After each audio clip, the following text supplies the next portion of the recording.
ఒక అమ్మాయి western culture చిన్న బట్టలు వేసుకొని కాలేజీకి వెళ్తుండగా తన తాత చూసి ఎందుకమ్మా పొట్టి పొట్టి బట్టలు వేసుకున్నావు, నీ శరీరం అంతా కనబడుతుందని తన తాత అడుగుతాడు. ఇప్పుడు నన్నే అంటావు, అమ్మాయిలకైనా రిస్ట్రిక్షన్స్ కండిషన్స్ అబ్బాయిలకు ఉండవా?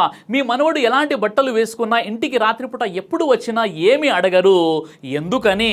అప్పుడు ఆ తాత అమ్మాయిని పిలిచి పక్కన కూర్చోబెట్టుకొని, అమ్మా మనం ఇనుముని ఎక్కడ పెడతామని అడుగుతాడు. తాత గారు ఇనుముని ఎక్కడంటే అక్కడ పెడతాం, ఎందుకంటే దాన్ని ఎవరు ఎత్తుకుపోరు కదా అని అంటుంది.